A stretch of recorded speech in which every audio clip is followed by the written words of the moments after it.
viewers, and if you are a new viewer to the channel, welcome. We are super happy to have you here.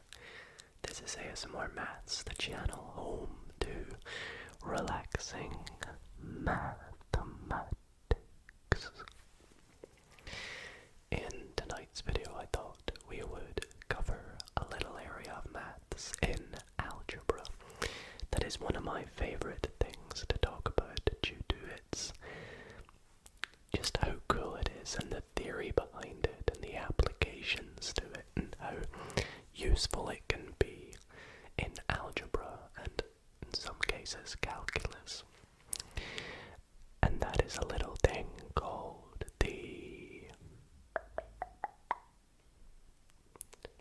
binomial theorem. The binomial theorem. I apologize, my neighbors are being a little noisy upstairs. But that's what we're going to be covering in tonight's video. We're going to be going over what is a binomial, some examples of binomials, how they relate to Pascal's triangle and the choose function combinations, and we'll do some examples as well and talk about the general term and variables and coefficients and much more. And I really hope you can find this nice and informative, as well as hopefully a little bit relaxing. So, in which case, if you do, I'd really appreciate it if you considered giving this video a big thumbs up. Subscribe if you are new or are not subscribed already and want to see some more maths videos. And without further ado, let's get into the binomial theorem. So I think the first thing that would be good to chat about is what is a binomial? What exactly is this big fancy word, binomial? Well, let's begin by saying that we'll do this I'll do all keywords tonight in blue. So we'll say a binomial is an algebraic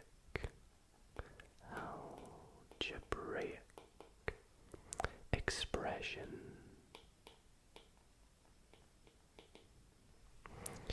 which has very specifically two variables. And that is where this this binomial, two, bi means two, so let's put this two in blue. That's what bi tends to mean, more than one, two. So binomial is just an algebraic expression that has two separate variables. For example, one variable might be something like x. A binomial might be something like x plus y. And then a trinomial is something that is 3, which is something like x plus y plus z. So, hopefully that covers where the word binomial comes from. But more specifically, we're going to be talking about the binomial theorem. And we say that the binomial theorem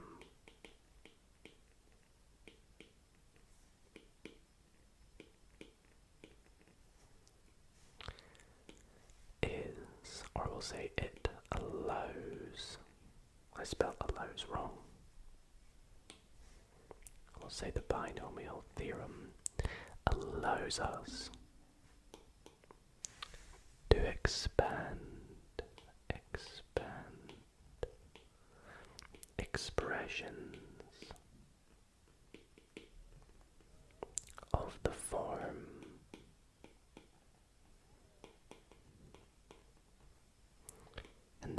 values where we just chatted about there. So we have a binomial, let's say x plus y, and usually if we had this, say to the power of 2, that would be nice and easy to expand. But the binomial theorem is something that allows us to expand expressions like this to some power where n is, a very high value. So let's take, for example, n to be, 15. That would be very tricky to expand, wouldn't it? So we'll just quickly say that it can be useful for high values of n. And I hope that all makes sense there. So that is what a binomial is, and how it can be useful with the binomial theorem. We'll get into what the theorem is in just a little second. So, up next I want to chat about a particular area, a really fascinating area that's related to the binomial theorem, in particular the coefficients that we get when we expand these kinds of expressions. And this thing is called Pascal's triangle, and it's named after Pascal, who discovered this very interesting theory. And let's take, for example, an expression such as, excuse the seagull going by, but let's take, for example, an expression such as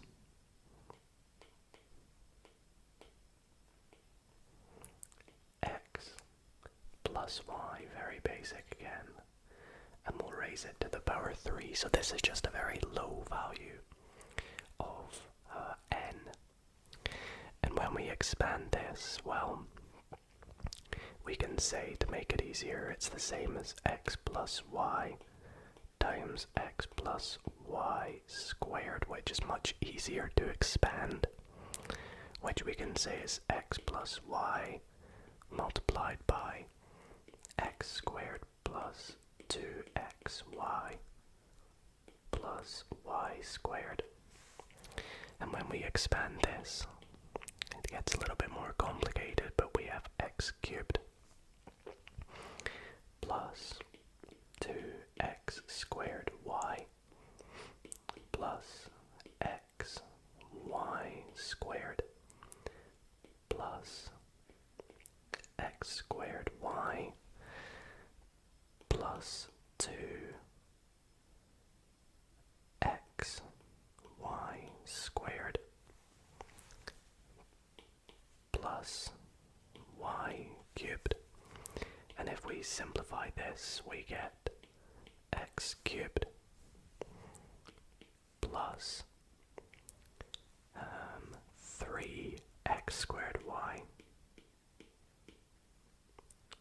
plus 3xy squared plus y cubed. So that is us expanding this here, just with a little bit of manipulation.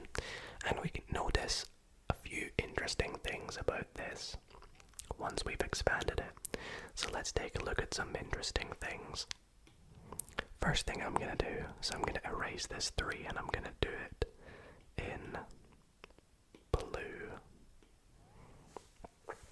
And the reason we do that is because you may notice that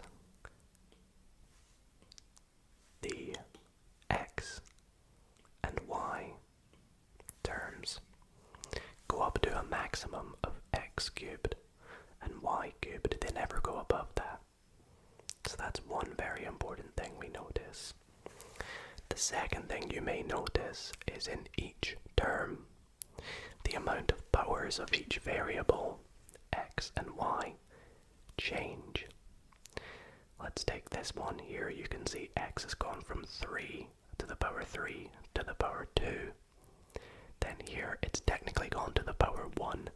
Usually in maths, we don't write to the power 1, but it, in a way, essentially is to the power 1. And then here, x is very secretly to the power 0. But we don't write that because anything to the power 0 just equals 1.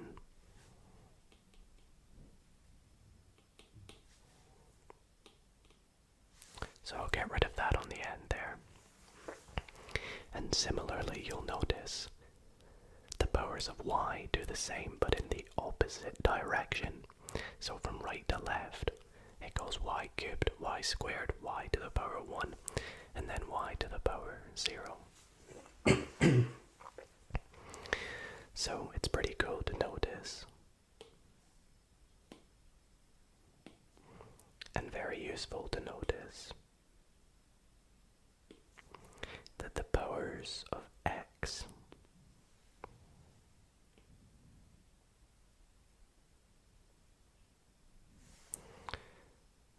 I'll put powers of x decrease, and then I'll grab a nice purple,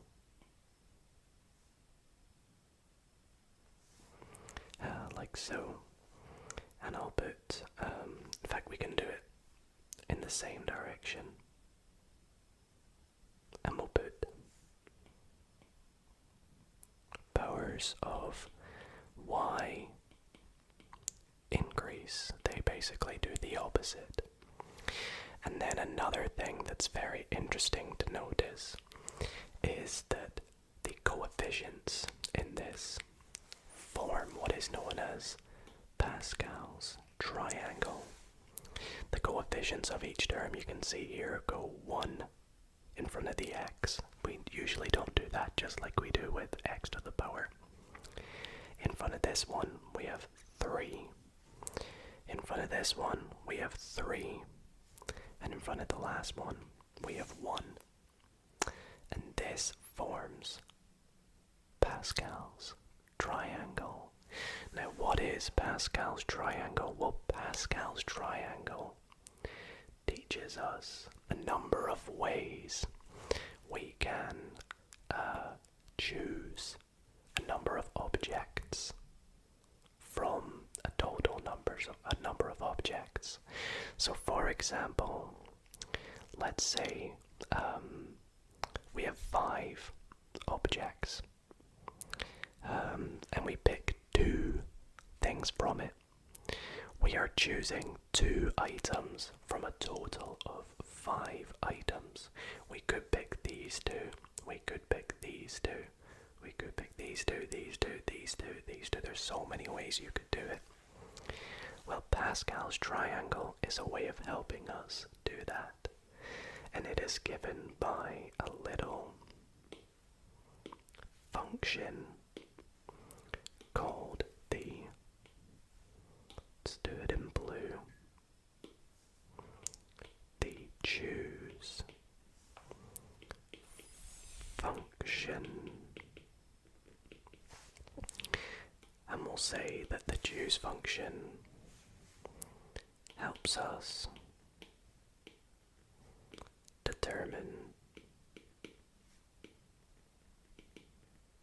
the number of ways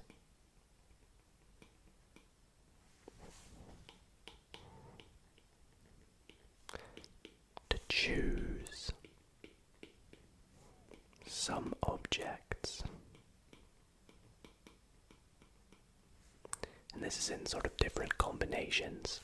So I'm going to grab my calculator here.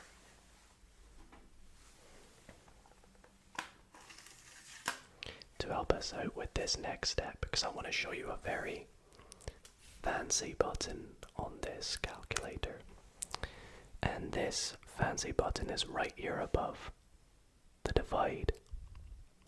It says N, capital capital C, R. If I press Shift and click that, it gives me the letter C, which stands for choose. And what we do is we need to put in a number before it. Let's say 5. And then a number after, let's say 2.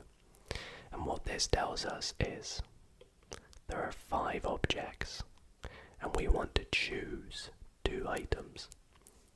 How many ways can we do this? We press equals.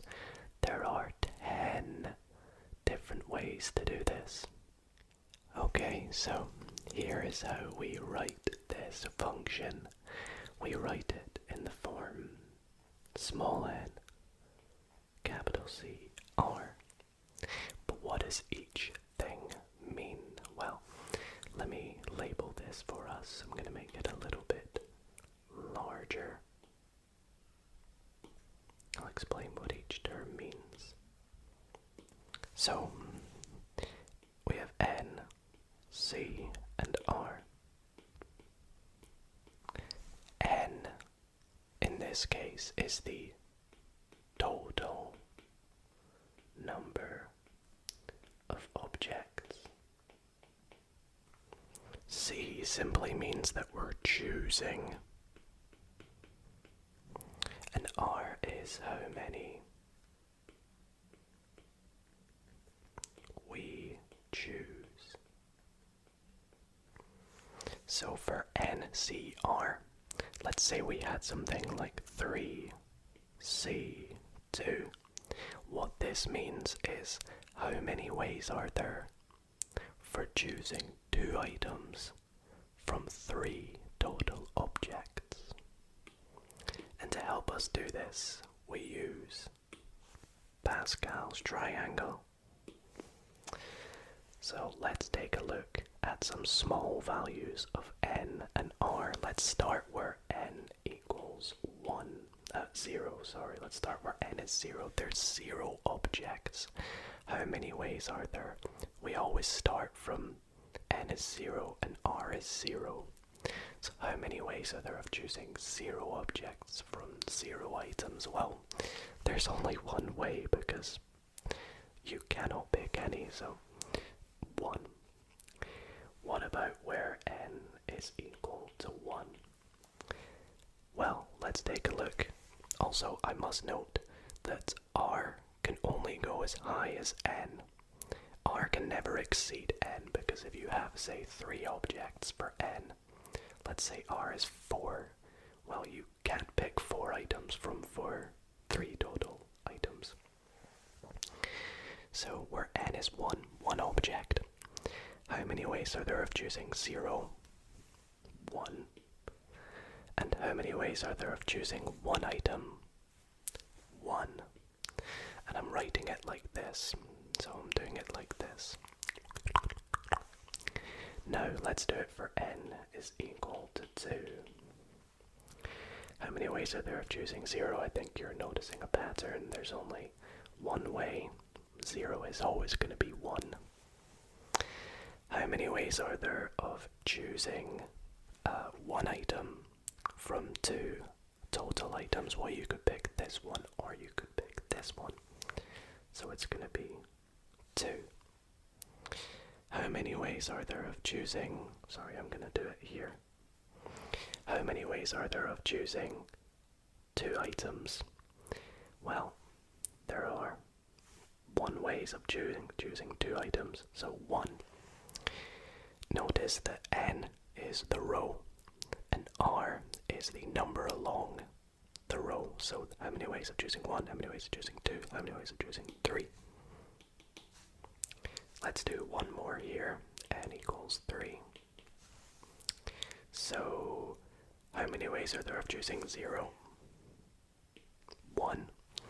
How many ways of choosing 1 item from 3? There are 3 ways. How many ways of choosing 2 items? Well, let's take a look. You could pick these 2. You could pick these 2. Or you could pick these 2. So there's 3 ways. And then how many ways are there of picking 3 items? There's 1 way. Now there's a few fancy patterns we may be noticing here. For first thing is the first and last one is always going to be a 1. So we're always going to have this big line of 1s like this. The next fancy thing you might notice is that it makes the shape of a triangle, which is where we get the term. Oh, no, that's not what I want to do. Let's do this in red. This is where we get the term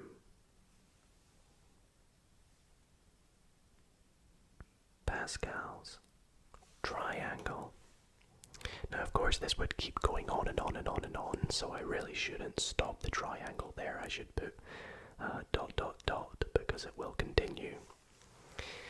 But let's label this very last row. Let's take a look at the case where n equals 3. If we look very closely, the first term is going to be, well, NCR, we have 3. It's always going to be 3 because that's the total number of objects. And then it's going to start with 0, 1, 2, 3. So that's 0 to choose from 3, 1 to choose from 3, 2 to choose from 3, 3 to choose from 3. And notice this very last line, 1, 3, 3, 1. Does that look familiar? Well, if we go back to earlier, that was our coefficients for this binomial that I picked to the power 3, where 3 is n. It is simply the row in the triangle. So if n had been 2 for this case, and this is why I expanded it like this, you notice that to the power 2 you get the coefficients 1, 2, 1. 1, 2, 1. Now there is one last fancy wee thing I want to show you with Pascal's triangle, which is just a funky coincidence. I'm sure there's math behind it, but I won't show you in this video. But you'll notice that every value can be worked out from the values. Let's say we take a value right here. This is a circle, by the way, not a 0. It can be worked out by the sum of the two values diagonal from it.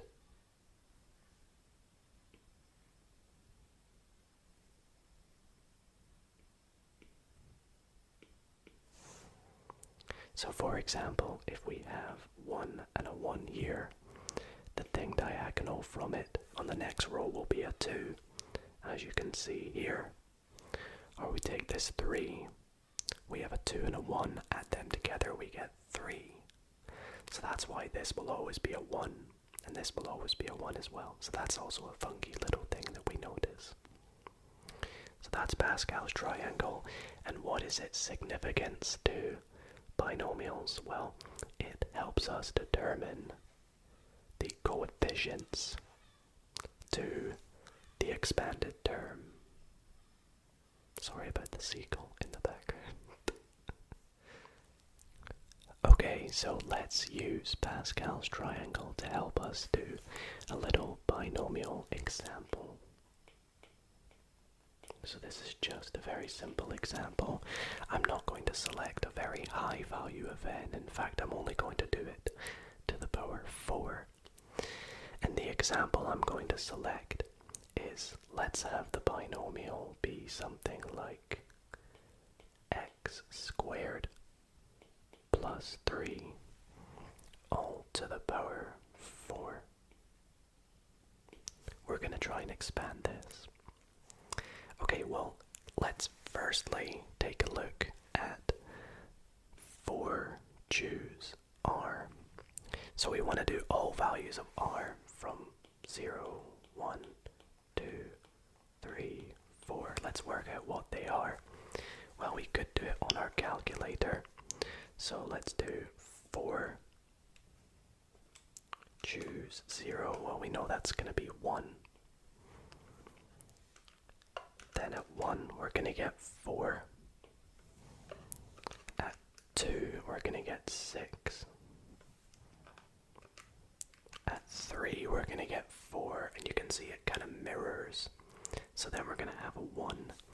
that's another thing with Pascal's triangle. It always mirrors 1, 3, 3, 1.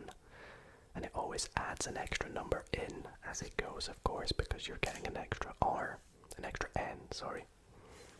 So 1, 4, 6, 4, 1. So we know with our expanded expression at the end, it's going to have coefficients 1, 4, 6, 4, 1. Right, well, let's begin to expand this and see if we can use that to help us. So, when we expand this, we know we're going to have 1. Let's actually put in an equals first. We're going to start off by having 1, and it is going to multiply by x squared to the power 4. And we are going to multiply that by the second term, 3, to the power 0. And the reason we do this is because if we go back to the start, remember how we said the first powers will increase, or decrease, sorry, and the second power will increase for the variable. So the first variable to the power 4, second variable 3 to the smallest power. Then we're going to add the second term. Well, we have 4. We're going to multiply this by x squared to the power 3, and then multiply that by 3 to the 1. And we'll keep doing this, so we have 6 times x squared to the 2 times 3 to the 2. That's for the meat. That's the middle. They're both 2, so it's the middle one. Then we have 4 x squared to the 1. Usually, remember, you don't write 1, but I'm just doing it so you can understand that it's decreasing. Times 3 cubed. And then the last one is 1 times x squared to the 0. Sometimes it's useful to do that because you know that the x squared is going to disappear because it's going to be to the power 0, which is just 1, times 3 to the 4. Now I'm not going to do these calculations in my head. I'm just going to tell you the answer because I've done this example before. But when you expand this first part, you get x to the 8. Second part gives you 12 x to the power 6. Second one gives you, plus 54 x to the 4. And then we get plus 108 x squared. And then we get plus 81. And that's our final answer for this little example of where Pascal's triangle has helped us with a binomial. Okay, so I know we're quite far into the video, but we are just now getting into what the proper binomial theorem is. And that is a theorem that helps us evaluate the general term, or how to work out what the binomial theorem is. So we're going to call this the general form of a binomial once expanded. So the general form of the binomial, let's begin by again considering an example. So let's say consider the expansion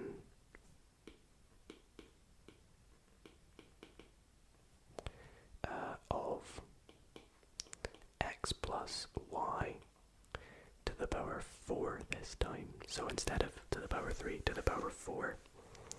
Now this is simply going to be 4 choose 0 times x to the 4, y to the 0.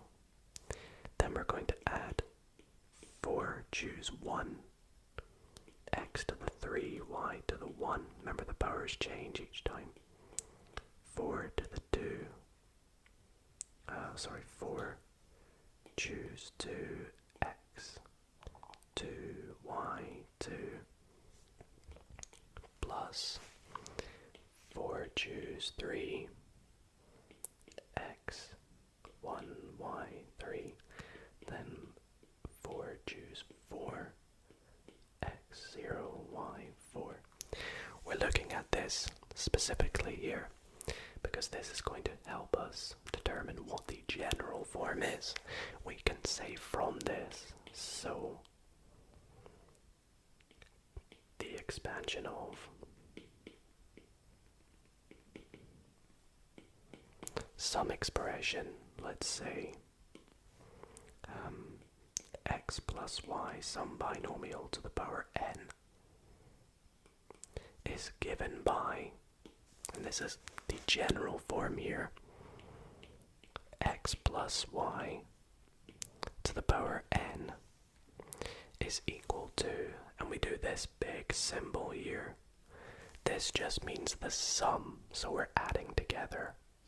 That means the sum, and it's the sum of n choose r, where n, we're doing up to n, so we're adding them all the way up to the fourth one.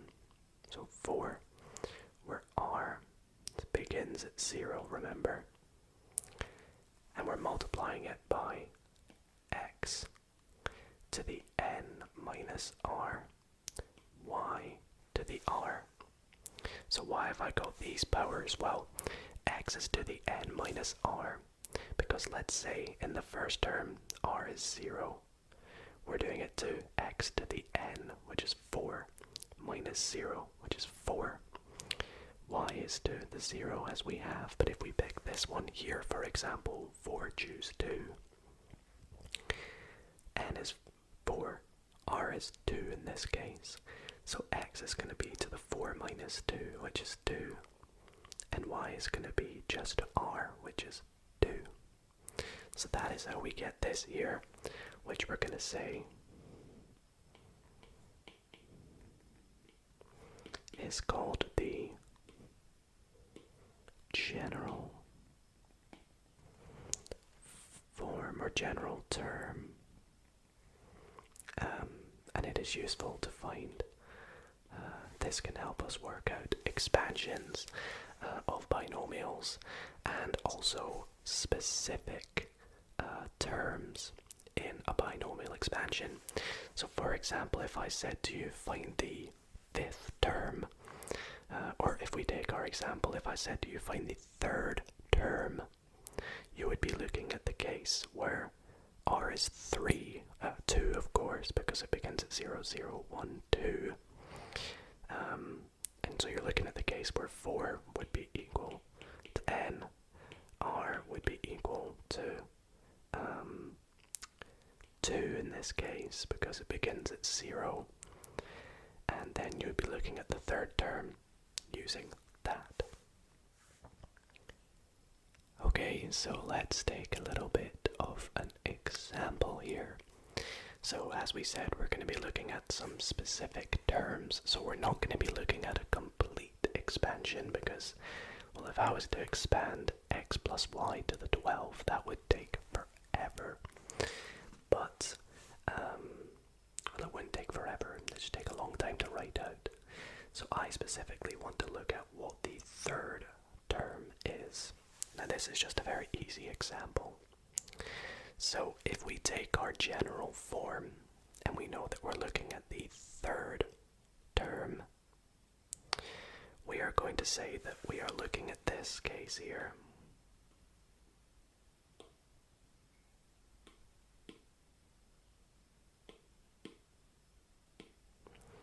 Where we have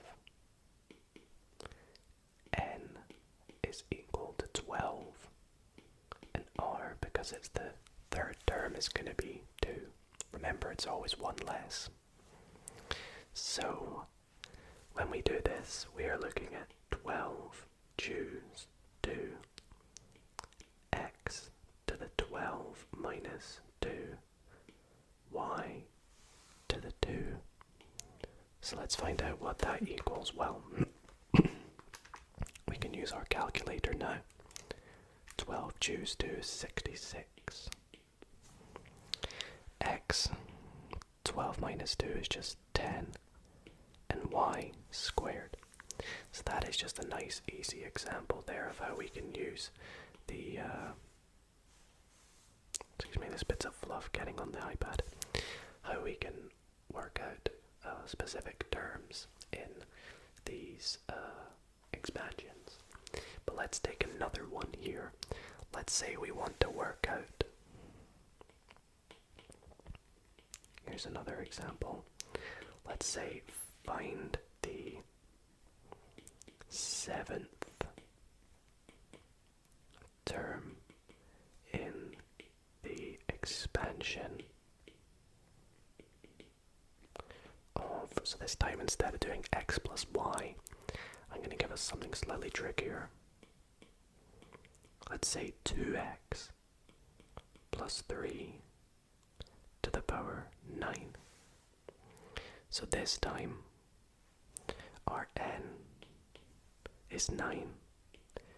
Well, it's the 7th term, so we are working out 6.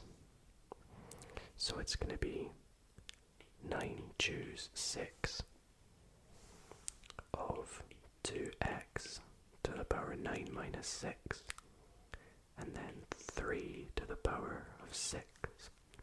So that is going to be, well, 9 choose 6 is 84. Then 2x to the power, I'm going to do this in 3 steps, and then 3 to the power 6. Now, notice here that we have a 2x to the power 3. So what we're going to be doing here is 84 multiplied by, we have to do each part individually, 2 cubed multiplied by x cubed. And then we also have to multiply that by 3 to the power 6. So let's find out what all this gives us. Well, we have 84 times 2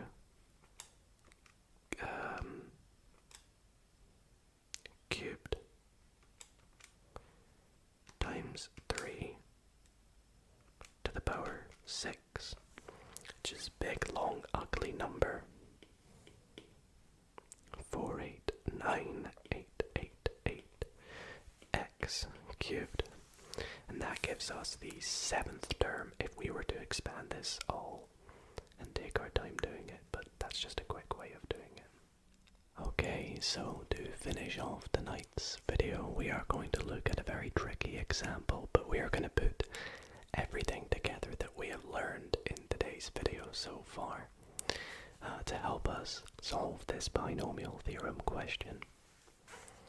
So this question asks us to write down and simplify the general term in the binomial expansion of x squared plus 1 over x to the power 10. Hence, obtain the term in x to the power 14. Well, again, let's paste in what the general term is, or the general form, sorry.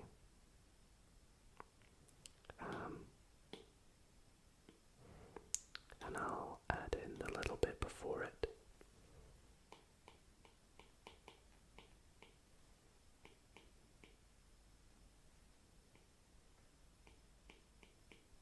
So that's the general form.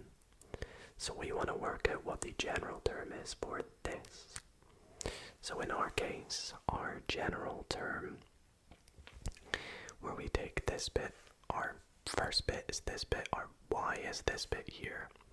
So our general form is going to be equal to the sum up to the value 10. You can see n is 10, where r begins at 0. And we have n choose r, which is 10 choose r. And x is the first term, which is just x squared in our case. to the power 10 minus r, because r is always going to be changing, and the second term in our case is 1 over x. Now 1 over x is the same as x to the minus 1, so I'm going to write that instead. That's to the power r. So we could leave it like this. That is essentially the general term, but we need to simplify it as it asks us to do so. So let's simplify. Well, this bit's just going to stay the same. But this bit here we can expand. Oops, sorry. X squared to the power 10 minus r. Well, remember, when we have a power to the power, we multiply the powers. So that's 2 times by 10 minus r, which is 20 minus 2r, like so.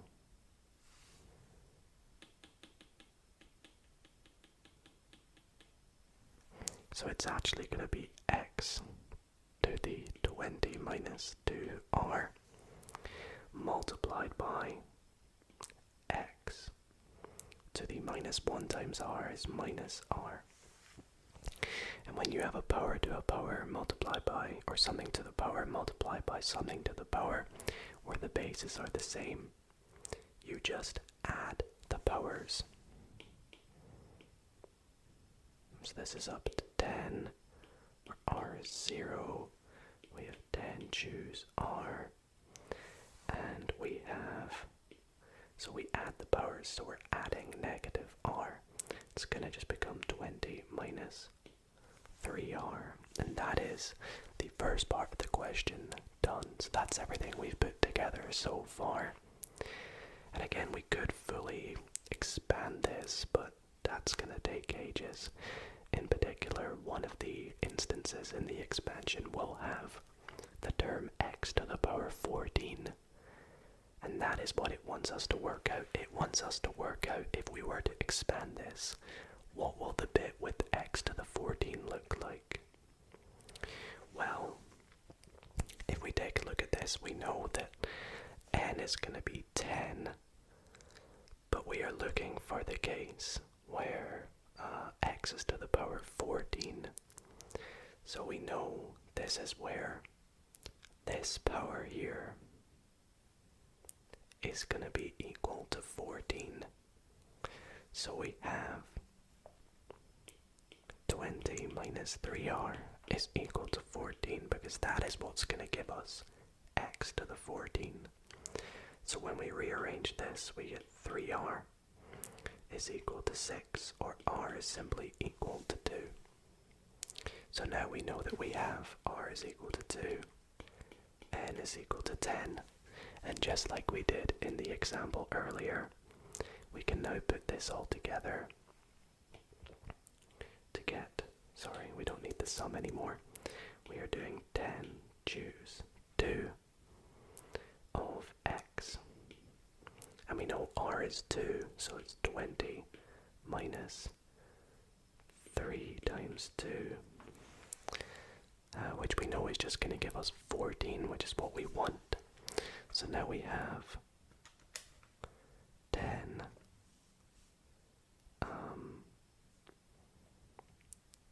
choose 2, which is 45